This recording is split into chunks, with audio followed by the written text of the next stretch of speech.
Karen Hartglass. You're listening to It's All About Food. And it's April. You know what April is. April is my birthday month. And I'm always looking for reasons to celebrate life. So I'm celebrating all of April. And there's a couple of things coming up in April that some of you may want to know about. Here in New York City, we're having the 12th annual Veggie Pride Parade. You can find out more at veggieprideparade.org. It's April 14th. It's a free annual event that brings the community together to celebrate animal-friendly, environmentally sustainable, and healthy lifestyles. There's a parade at 11 in the morning, and then there are speakers and demonstrations from 1 to 5 p.m., and I'll be there exhibiting and speaking. So if you're around the neighborhood, please stop by and say hi. It's really a fun event. The weather's usually terrible. It's usually either very hot or very cold, but we all have a good time. And the other event, of course, is April 22nd is Earth Day, which happens to be my birthday. And woohoo! There'll be lots going on for that event. Now, let's go to the main event today. I'm going to bring on my guest in a moment. William Lee, MD, is an internationally renowned medical doctor, researcher, and president, and a founder of the Angiogenesis Foundation. His groundbreaking work has led to the development of more than 30 new medical treatments, has impacted more than 50 million people worldwide, and covers more than 70 diseases, including cancer, diabetes, blindness, heart disease, and obesity. His TED Talk, Can We Eat to Starve Cancer?, has garnished more than 11 million views. Dr. Lee has appeared on The Dr. Oz Show, CNN, and MSNBC, and has been featured in USA Today, Time, The Atlantic, and Zero Magazine. Oh, Magazine. That's not a zero. Dr. Lee has served on the faculty of Harvard Medical School and presented at the Vatican's Unite to Cure conference. Welcome to It's All About Food. Thank you, Karen. It's a pleasure to be on. Yes, and I'm really honored to have this time to speak with you. We're going to be talking about one of my very favorite subjects, Eat to Beat Disease, which happens to be the title of your new book. Yes, it is. And it's really great to be able to discuss my book with your listeners because it is the book that I wanted to read myself, which is how do we clear up all this confusion there is about food and health. Well, there's a lot to talk about in this 468-page book. And before we get started, I just wanted to mention one thing that happened today, which you probably know about. There is the new International Journal of Disease Reversal and Prevention, and their first edition is available now, and it's free. And I just wanted to mention it because Dr. Lee happens to be on the editorial advisory board, along with many other esteemed medical doctors and PhDs, all of them we know and love. And so if you are interested, go to IJDRP.org. That stands for International Journal of Disease Reversal and Prevention, and you can register and read this very first wonderful edition. What do you think about this new International Journal of Disease Reversal and Prevention, Dr. Lee? Well, Karen, you know, as a member of the medical community and as a researcher who's been, you know, working on many different types of research for cancer and other diseases really over the last 30 years, I realized, both in practice as well as in my research, that way too much attention has been focused on disease intervention and chasing and treating diseases, which is a worthy goal. But not enough actually attention has been spent on looking at how to prevent disease or even reverse it. So as a result, we wind up getting into this mindset where, you know, in the public, we fear diseases. When we have them, you know, we give ourselves into the medical system, which we trust will actually help us cure them. But oftentimes diseases are difficult to cure, mostly because nobody's really thinking about how do we get the patient or how do we get ourselves, our bodies, back to health. And that's really one of the themes in my new book, Eat to Beat Disease, which is how does our body stay healthy to begin with? Why don't we get sick more often? What's actually at work inside our body to prevent disease, protect our health? And then that then sets up the question, how does food actually impact on those defense systems? Okay, so we're jumping into this beautiful book, Eat to Beat Disease. And I mentioned before, it's one of my favorite subjects. You may know, my listeners know, 13 years ago, I had a journey with advanced ovarian cancer. And that's when I really started focusing on eating to beat my disease. And one of the things I learned was there's a lot of things that we can't control. There's the environment, there's emotional issues, and there's what we eat, which we can control. But there are many issues that can affect us negatively in our lives. But we can get through them a whole lot better if we're eating well and we're healthy to begin with. Because healthier people heal faster. Healthier people can go through a surgery better. So there's all kinds of... you can't avoid some illnesses, but if you're going to be treated, it's best to be as strong as you can. Absolutely. And, the body actually wants to heal itself. And this is why, although some kids do get very serious illnesses, most of us have gone through childhood being able to bounce back from pretty much anything that the environment or, our sick community actually throws at us. And so that's really one of the things that I was trying to tap into when I wrote the book, which is what's the secret to health? How do we define it more than just the absence of disease?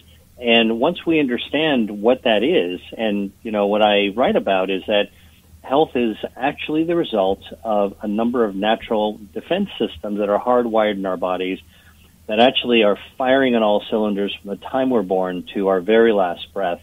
And by understanding that, we have really kind of an entirely new way of thinking about, our health, how to stay away from disease, how to reverse disease, and also the role of food. So you've come up with 5 defense systems, and I would like you to just briefly touch on them. They're in the first part of your book, which I found fascinating. And I also want to say that you did a really fine job of explaining some very complicated stuff in very easy-to-digest terms. Well, thank you so much, Karen. I mean, look, my book is organized in 3 parts that really lead from the beginning to, explaining the body, and then at the very end, how do you put it all together into everyday terms? And so, really, for the first part of it, I wanted to introduce, unlike most books on diet and health that are all about what you should cut out of your diet if you want to be healthy, and there's all kinds of shame and guilt factors laden into or implied, really, in talking about food and health, I really kind of don't even go there. What I basically say is that I take readers to the state-of-the-art, the cutting edge, the frontiers of where researchers are actually delivering information about health. And so I talk about 5 defense systems, and one of them is called angiogenesis. It is the growth of blood vessels in our body. It's how our body actually keeps its circulation healthy. Our circulation brings oxygen and nutrients to every cell in our body. It's a very powerful defense system that keeps everything fed. So we feed our blood vessels in turn feed everything else in our body. That's one defense system that is activated by food. Another defense system is our regenerative system, our stem cells. And I like to talk about the fact that most of us, when we were kids, were taught by our teachers that salamanders and starfish can regenerate, but humans can't. Well, science has now turned that upside down because we now know that people do regenerate. We do regenerate from the inside out very slowly. And what's really amazing is that, you hear all this news about stem cell this, stem cell that, the industry's trying to develop stem cell therapies. But in fact, our body naturally uses stem cells to heal, and foods can actually activate those. And I'll come back to talk about that. A third defense system is a term that probably every one of your listeners has been hearing about, and if they haven't, they will now pay attention to. It's called the microbiome. The microbiome is really the healthy bacteria that lives inside our body. 39 trillion bacteria live inside us, in our gut, in all the cavities in our body. And so actually we're all infected, but we're not sick. That's pretty amazing, right? Yeah. Like, how can that be? And it's because, our bodies turn out to be this ecosystem with good guys, good bacteria, and good cells, and a few bad players as well. But just like any neighborhood that is built up of lots of different families, as long as everybody generally is well-intentioned and behaves, it's a safe neighborhood. And that's really what this microbiome does. And And whatever we feed ourselves feeds our bacteria. And our bacteria do all kinds of things in our body, from boost our immune system, speed up healing, to even help coax our brain to release the social hormone oxytocin, which is sort of the feel-good hormone that our bodies release whenever we get a hug from somebody we love.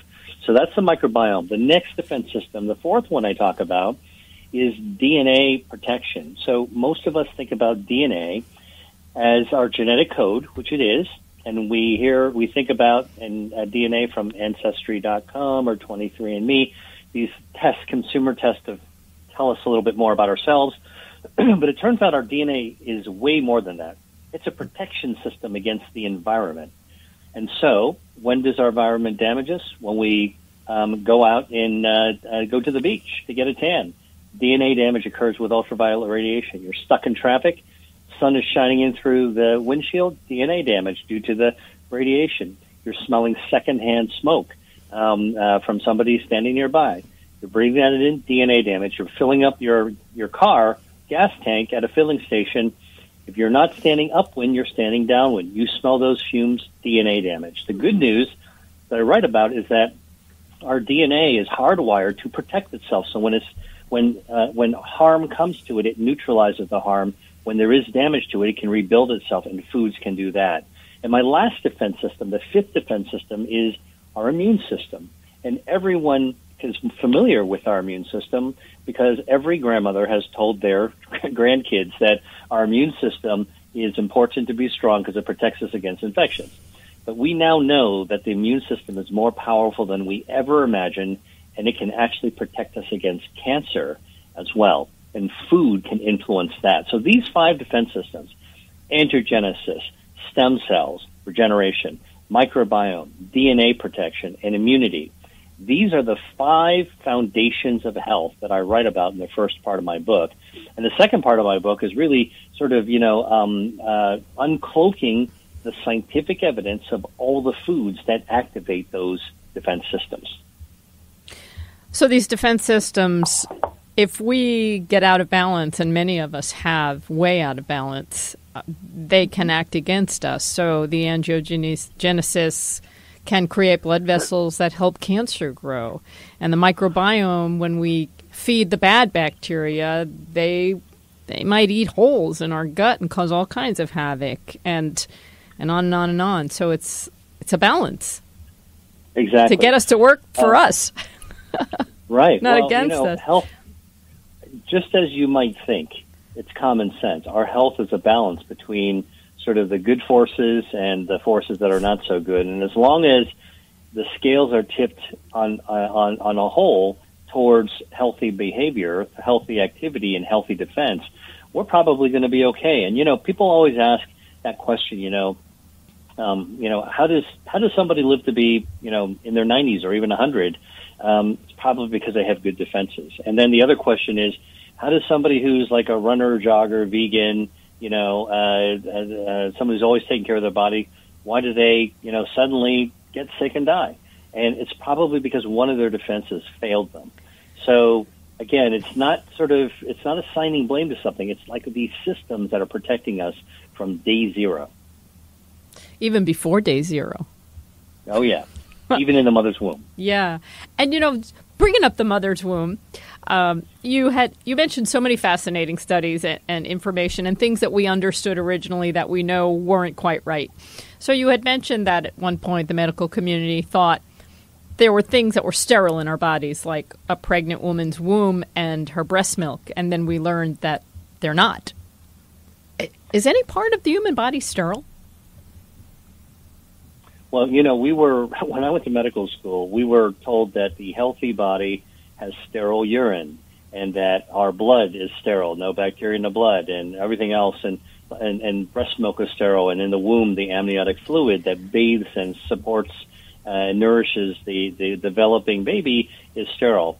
Well, again, this is the nature of science and research, is that our knowledge changes as new information comes to light. And what we now know is that these 39 trillion bacteria that live inside us live everywhere. They're everywhere, and they're doing something that, a lot of which the functions we don't even barely understand. So it's we're at the beginning of this. So, for example, you mentioned breast milk, and it turns out that breast milk is, in fact, not really sterile. There's bacteria that migrate in the body of the mom around childbirth so that when the baby begins to breastfeed, the bacteria are injected through the milk into the baby's gut, really as one way of colonizing or giving the baby the healthy gut bacteria from the mom. Think about how astounding that is, that bacteria that lived in the mom's gut could migrate. And we think they do this by, calling on cells like an Uber and moving into those cells, getting into the bloodstream, and then getting dropped off by the cellular Uber right by that nipple, waiting for the suckle to occur, and then they jet that bacteria into the baby's gut. So mom's gut to baby's gut through the nipple. Amazing.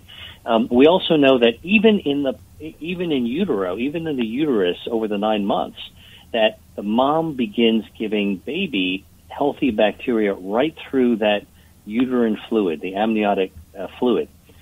I can tell you for a fact, we used to consider that to be a sterile fluid. It's not. It contains small amounts of healthy bacteria that is being transferred from mom to baby. Even in the eyes, by the way, where our eyes are filled with fluid and jelly, we're beginning to realize that there's probably healthy bacteria, not gut bacteria, but eye bacteria that's actually helping to create some functions within our eyeballs as well. And so we're at the beginning of an entirely new era. And I always tell my scientist colleagues how important it is for us to be humble, because we're just really beginning to discover what health actually is. I imagine that some of our understanding improves because the technology improves and we're able to see things that we couldn't see before and see things that are even smaller and smaller than we were before. My background is in chemical engineering, and I worked for the semiconductor industry, which is now the nanotechnology industry, and everything gets smaller and smaller and smaller. I loved your military analogy when you were talking about T cells and B cells. Mm-hmm. And it was really fun to read about it and see how they worked in the body. But that led me to think about how do researchers even see these things or figure them out? Well, this is the interesting part of teasing apart, peeling back the layers of the onion of science to figure out how do we come to this conclusion for something we can't see, right? I mean, I'll answer your question about the immune system in 1 second, but I mean, think about what we're even hearing about in the news, imagining what's actually happening on Mars or or a Kepler planet that is, hundreds of light years away. Science is allowing, as you say, us to peer deeper and deeper, further and further, and at greater levels of detail to figure out what's going on. So, okay, let's talk about the immune system. So, to somebody who's not a scientist, the immune system is a little bit of a kind of a mystery black box, let's say, and some kind of shield that if bacteria tries to get in our body, our immune system takes care of it. Somehow it must wipe it out. Well, we know that there are immune cells, which is what doctors measure when they do a regular blood test. We can see how many white blood cells, which are an important marker of our immune system, and we've got lots of white blood cells that are high in our blood. It's because our body's reacting to something, and we might have an infection that we're trying to fight off. And a fever can often be a reflection of our body trying to fight it off as well. But white blood cells are not just one type of cell. It is, dozens and dozens of different types of cells that are specialized in what they do. And the analogy that I give in the book is that when a foreign invader tries to come into the homeland of our body and wreak havoc, it's like, terrorists trying to penetrate, a fort. Essentially, the soldiers that are there, and some of them fly airplanes, some of them are ground troops, some of them drive tanks, some of them are special forces with special weapons. They all go to work. They're woken up really by these attackers. And the attackers, by the way, could be a bacteria. They could be viruses, but they can also be cancer. Anything that is foreign and abnormal will wake up our defenses, and they will go to town. And even before there is an attack, there are immune cells that act like sentries.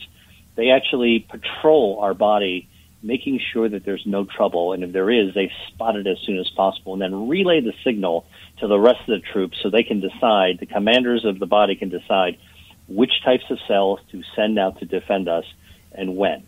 So that's sort of like a simple way of describing the stories that I tell in the book about how the immune system works.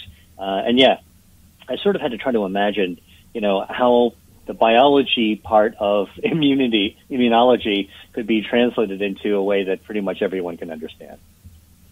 It is indeed fascinating. And this understanding helps further the research so that we can learn how the system works and learn how to work with it so that we can cure and deal with some of these diseases. So now we have immunotherapy, which it looks very positive and is positive in some instances, and it seems better than chemotherapy because chemotherapy seems to work at killing everything, and it either kills the disease or kills you first, and there's a lot of damage along the way. Mm-hmm. And immunotherapy works with our immune system, but immunotherapy doesn't work for everybody. And so are there things we can do if we need immunotherapy and we want it to work, but it's not working for us? Because we're all different. Yes. Yeah, no, exactly. Well, so first of all, a lot of what we're learning about the power of the immune system is coming from immunotherapy, which is a new type of cancer treatment that doesn't actually kill cancer cells directly. So it's not like chemotherapy where you're putting poison in the body and it kills the cancer cells as it kills everything else as well. Immunotherapy mostly wakes up our body's immune system or uncloaks cancer cells that are hiding from our immune system and lets our body do what it's supposed to do, which is, get those soldiers and those protective troops to really defend against something like cancer. But we know that it's so powerful that in some cases it can even take an elderly person, somebody in their 80s who you would think had a weaker immune system.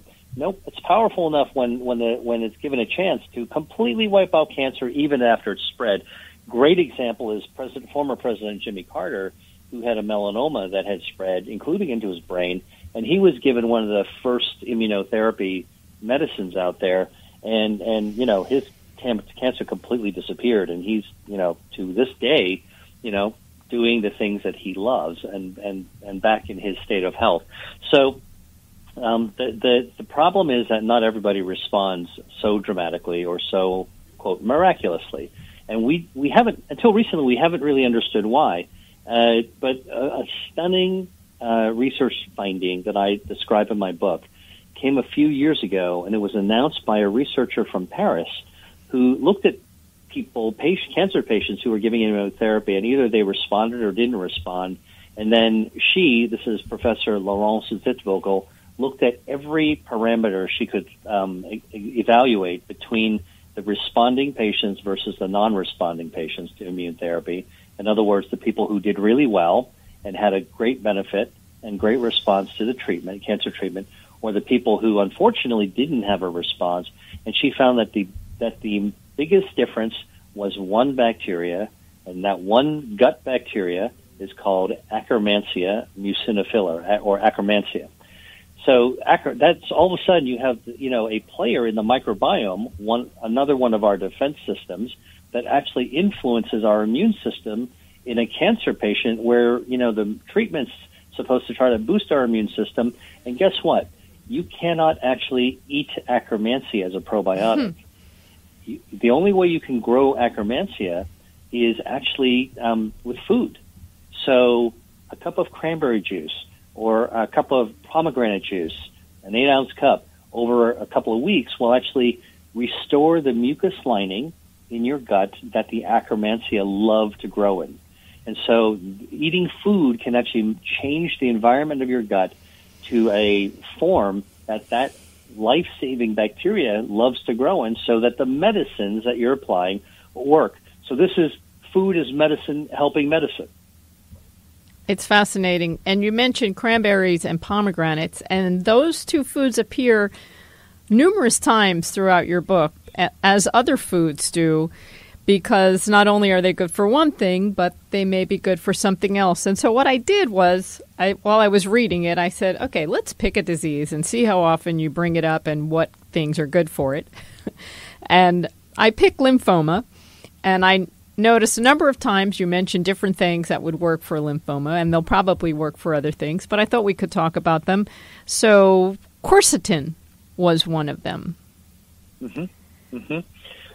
Well, so quercetin is a natural compound found in a number of different food types, and depending on what, and it actually has, it also boosts the immune system. It's a powerful anti-angiogenic, cancer-starving, so it cuts off the blood supply to tumors, and it also boosts the immune system.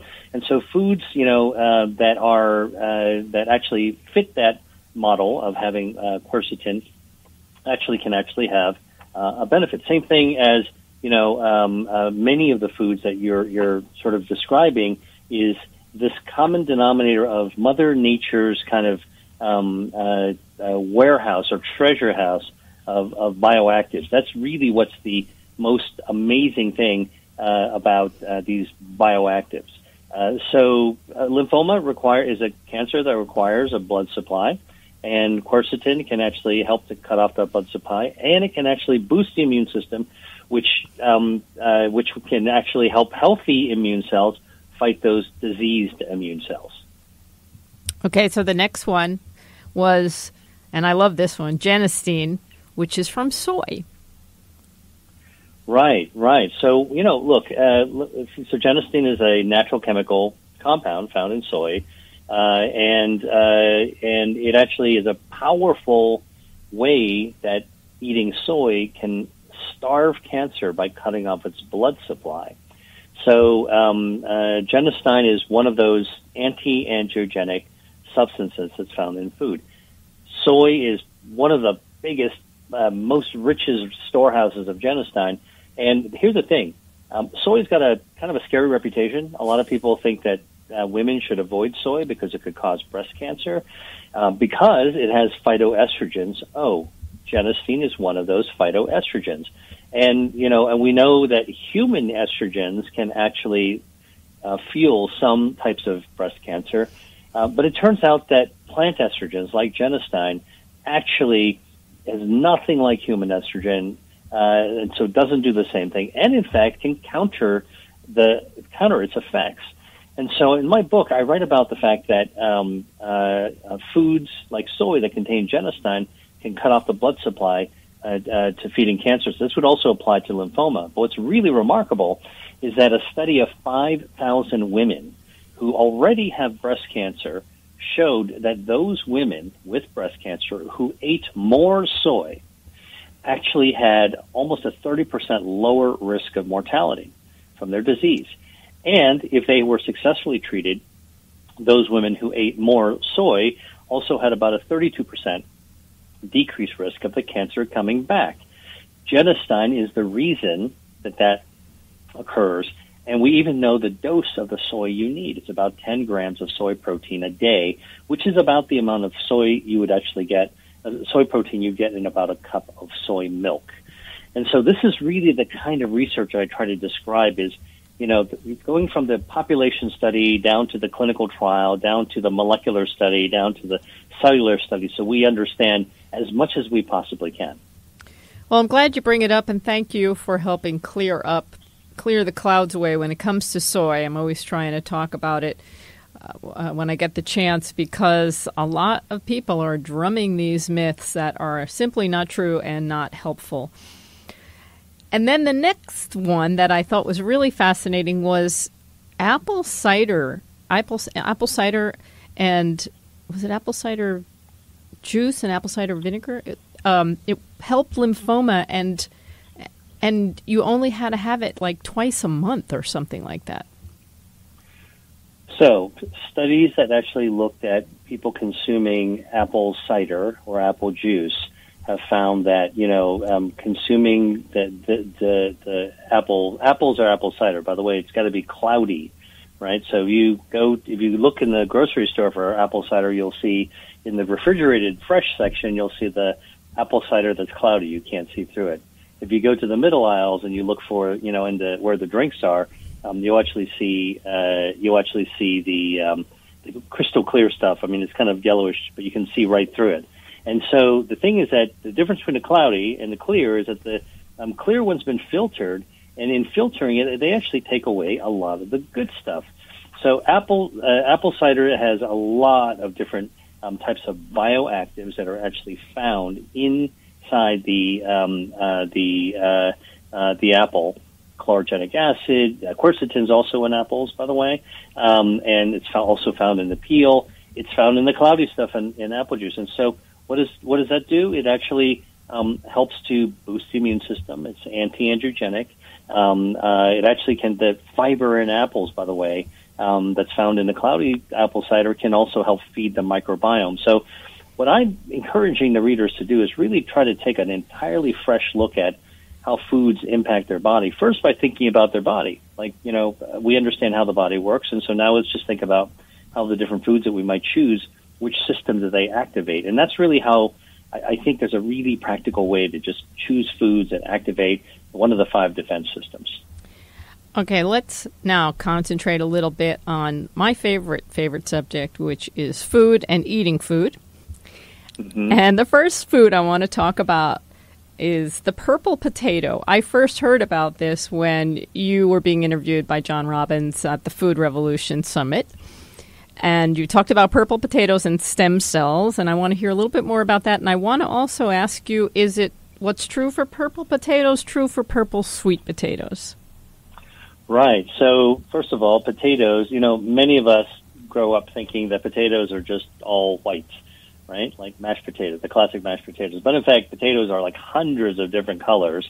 And in Peru, in South America, where the potatoes originally came from, or the Europeans first discovered potatoes and brought them to Europe, the purple potato was sort of like the king of potatoes. It was really the prized treasure. It was a potato that royalty ate.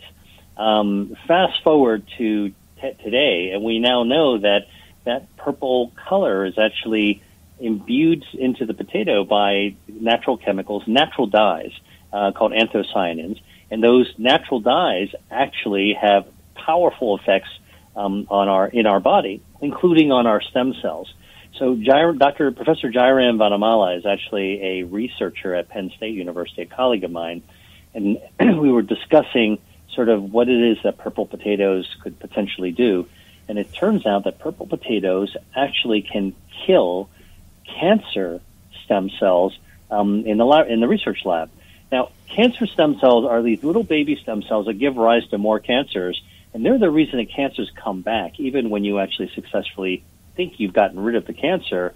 We all know somebody who's had cancer in the past, and they look perfectly fine, and then all of a sudden, years later, out of the blue, the cancer comes back. That's because of the cancer stem cells. Finding a way to get rid of cancer stem cells is the holy grail of cancer research.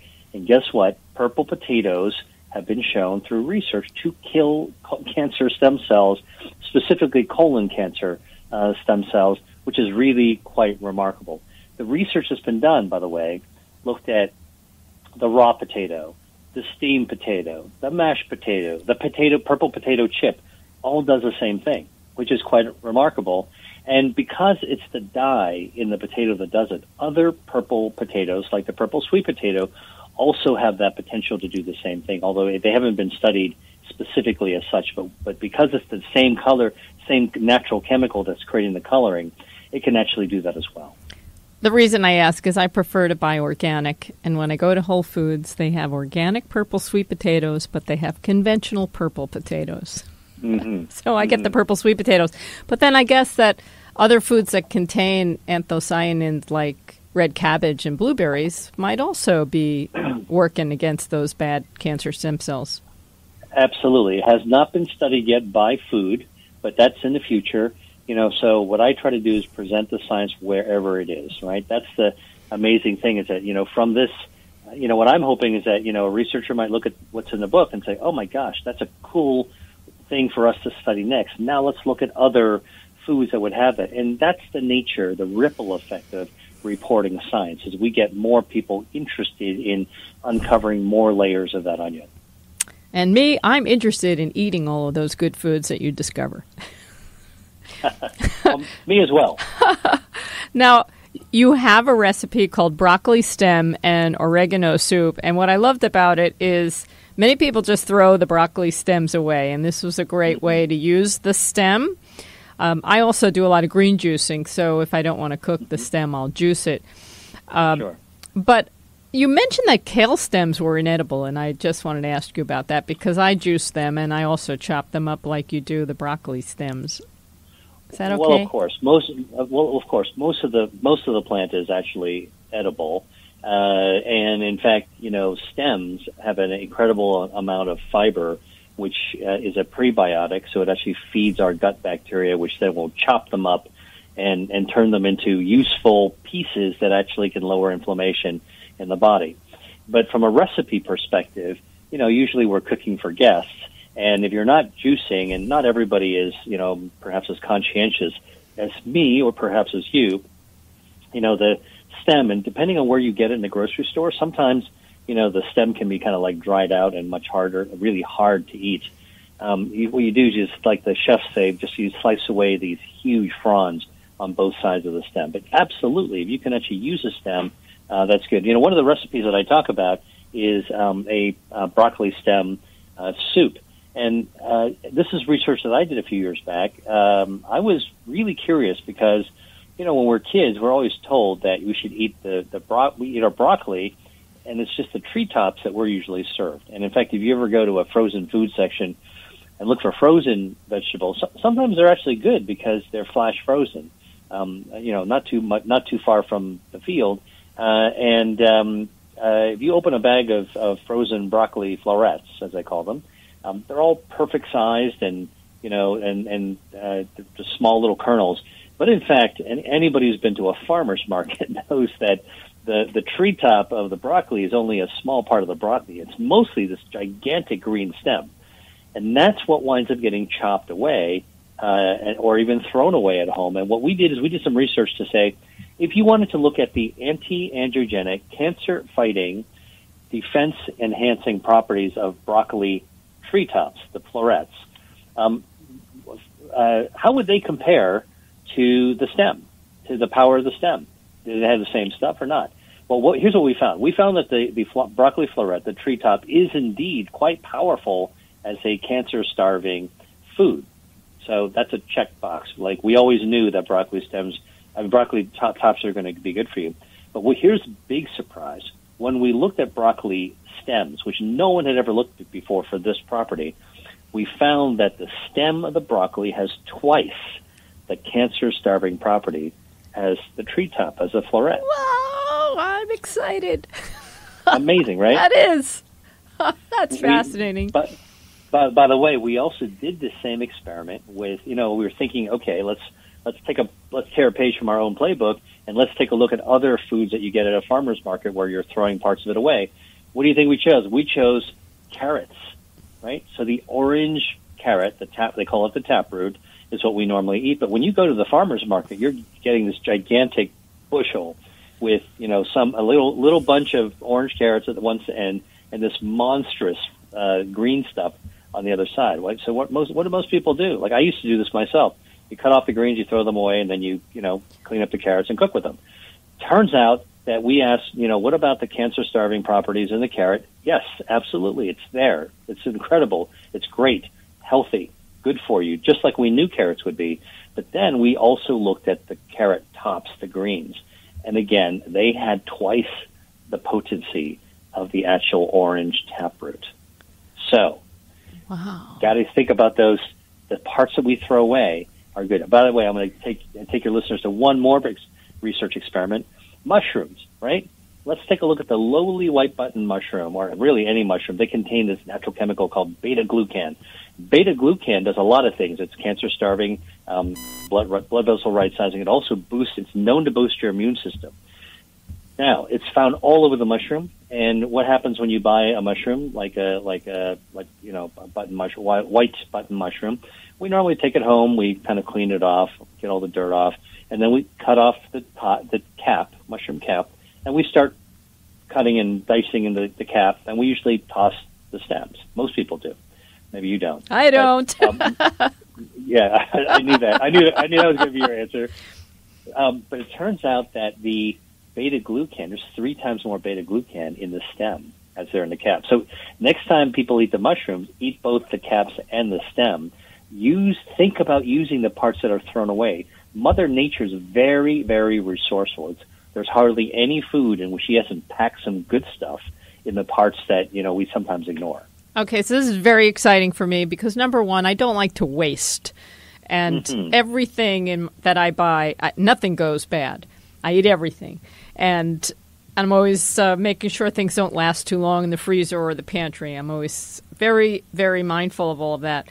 So I don't like to waste. Now, that's really interesting about carrot greens. I've tried to eat carrot greens, and maybe you have a good recipe for them because I found that they didn't taste very good. Well, you know what? In the Mediterranean, they actually use carrot greens because, many places that are not particularly wealthy or more rural areas, they really eat everything they can get. You can actually pickle carrot greens, and you can also make a pesto out of them.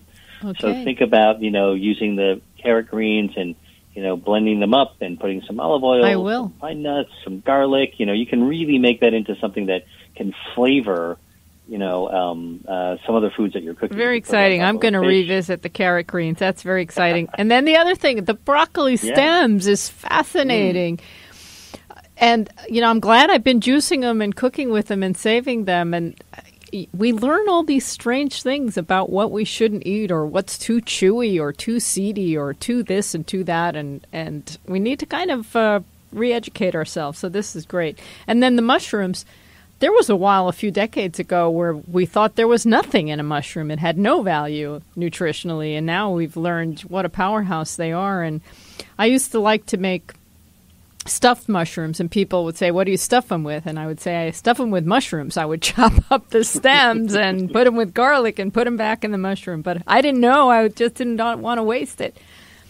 But it has good stuff in it. That's fabulous. I can't wait to try carrot greens. Yeah. in a pesto or something.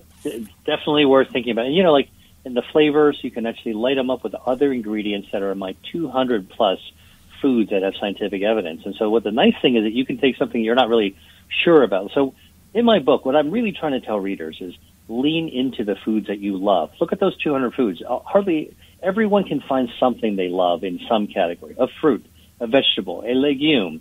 I even talk about chicken thighs. There's red wine. There's beer. There's different kinds of cheeses.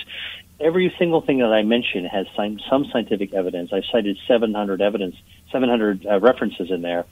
But if you start with the foods that you love for health, you're already ahead of the game because, unlike a lot of diets where you kind of dread figuring out what you got to cut out, in this particular case, it's following the science of what foods you can add to your diet. Very good. And you say throughout the book that we all should be focusing on a whole food, minimally processed diet, avoiding refined foods, and eating a lot of plants, which is an ongoing theme that all of us really need to get.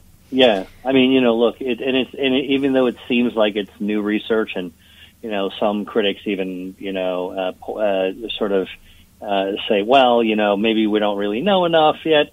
If you really take a look at the history of humanity and human beings, we've mostly eaten plants. It's been really, until we've been able to industrialize non-plants, the plants were what we actually ate. So I'm not espousing by any means a special diet. I did not write this book to create a diet, which basically implies one size fits all. Instead, what I'm basically saying is that, there are patterns of eating, and there's sort of a philosophy and attitude towards food that really can allow us to love our food as we love our health, as opposed to thinking that they're somehow contradictory. If you want to be healthy, you can't love your food. If you love the food you love, you can't be healthy. Like, that's really the mantra that's out there in the public. And what I'm saying is that, look, there's a whole new way to look at it, which is, what's the evidence supporting the foods that we love? Eat those. Now, you are one of those few doctors out there that also know your way around the kitchen. Mm-hmm. And I give you big pluses for that. Because it's important not only to know about nutrition, but know that these foods are so good for our health and how to prepare them, because so many people are lost in the kitchen. So your book also includes a pretty comprehensive section of kitchen tools and things that we need to have in order to prepare our food in a delightful way. Right. Well, I think that the people who are most comfortable with food and health are the people who really enjoy eating and enjoy cooking, because when food becomes second nature to us, as it used to be many years ago when life was simpler, we didn't have as many distractions. Think about how super high technology like mobile phones, like even a 6-year-old kid will know how to use them expertly now. Well, back in the day, the things that were commonplace were food, and people understood them, and somehow we lost touch. We've lost touch with that. So the people that actually know the food the best or are most comfortable with are people that cook. And what I want to do is to demystify not only the science of the food, but the fact that we can handle it, we can buy it, we can store it, we can shop for it, we can we can cut it up and cook with it and steam it, saute it, roast it. So I talk about different techniques that that anybody can approach and make it as easy as possible. And I also talk about, things that are in your pantry, because, the pantry is our larder, okay, is, by the way, the word pantry, P-A-N-T-R-Y, came from the French word pain, P-A-I-N, which is bread, right? Pain. So people du used pain. to It's pronounced pain. Right? Du pain. So it used to be just to store bread in there, right? Yeah. But now everybody clutters it up with all kinds of stuff, right? Somebody brings you something, you bring something back from a trip, just pop it in there. And so I talk in my book about cleaning out the pantry, and really making sure you stock it with those elemental things, dried beans, spices and herbs, olive oil, those things that are like the core things that really will make sure that whatever you reach for in your kitchen is going to be healthy. I have one more food question. You have a list of grand slammers, and of course kale is there, but there were some other foods I was surprised to see there, like bamboo shoots. But the one that I was really surprised was eggplant. What is so spectacular about eggplant? Well, eggplant actually contains a number of bioactives, like all of these grand slammers do. So first of all, let me just tell you what a grand slammer is.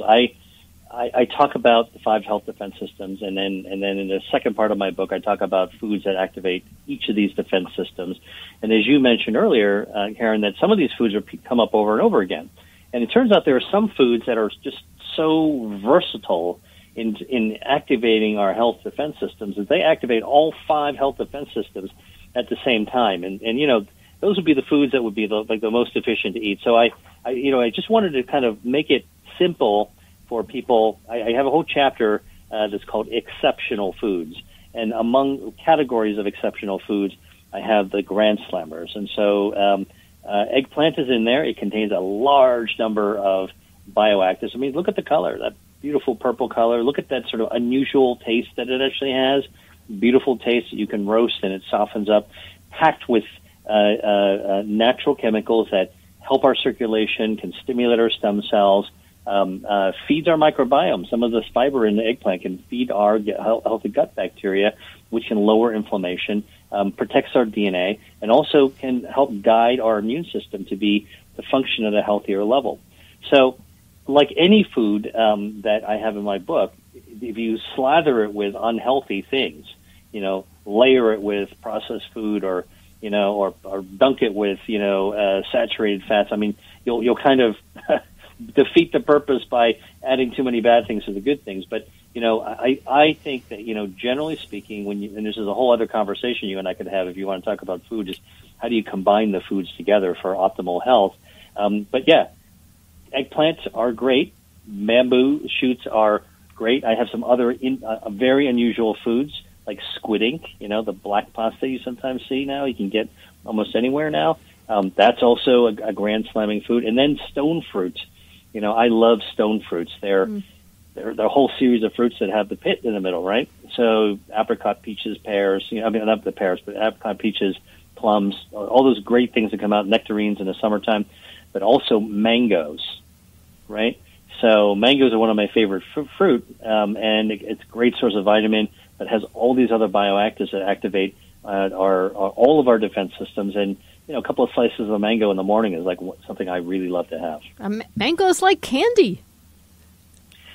Yeah, well, and some people actually have critiqued mangoes by saying that it's got a lot of sugar in it. But I always try to tell people that food is very complicated, and if you try to just assign a good guy or a bad guy role to just one element in it, you've kind of missed the point. Although there is a lot of natural sugars in mangoes, it also contains a huge amount of vitamins and a lot of other bioactives and fiber that can actually feed your body as well. So the net is actually healthy.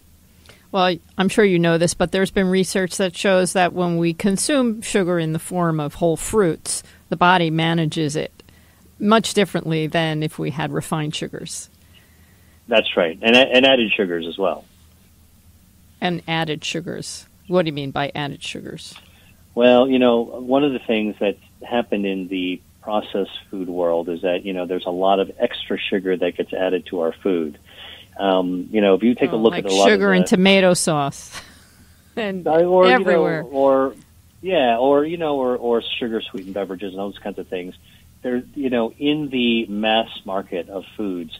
What I try to talk about in my book is really focusing on elemental ingredients, foods that are from the sea, from the land, from the soil. Those are sort of, pluck them up and clean them up and cook them up kind of thing. It's pretty simple, and combine them with other whole fresh foods. That's really the way that healthy eating is actually done. But, somewhere along the line and during industrialization, which is, very much part of our society, and it does make food readily available, lots of things get added to our foods, and some of those things are not so good for us, and that's where added sugar comes in. There's a lot of extra sweeteners that our body doesn't need, and over time it makes our body handle the sugar in more and more awkward ways. Okay, well, we're just about at the end of the program, so we've touched on a lot of things, but this book is fully loaded with so many different ideas and things that food can do for us. I'm not sure if I skipped one that you want to mention, but if there's anything you want to add in the next few minutes. Well, one of the things that I wanted to clear up is this whole idea about tomatoes.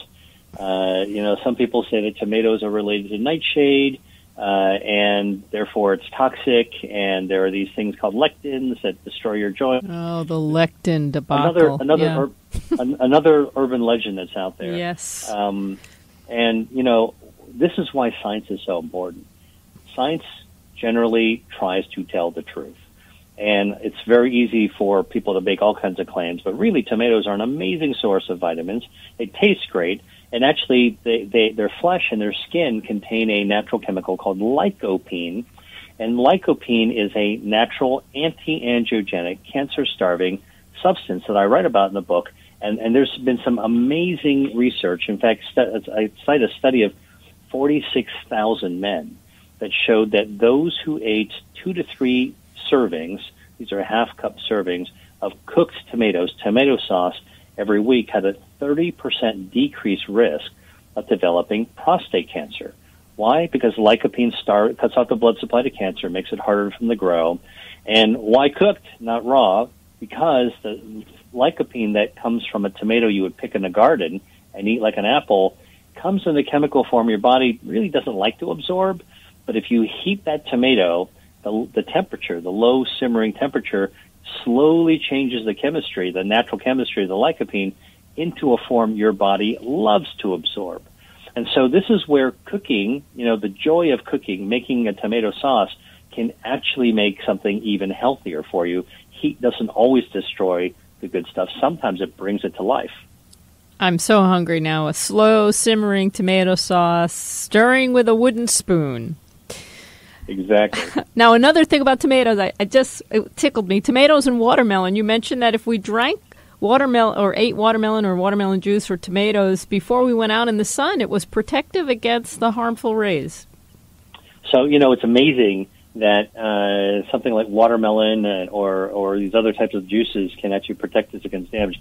Early on I talked about the fact that DNA protects us, right? So you go outside, the sun hits you, and a little bit's okay, but a lot of it, over time, really will start to mutate and damage our DNA. And so, so actually eating some of these foods, think about some of the classical having watermelon in the summer, right?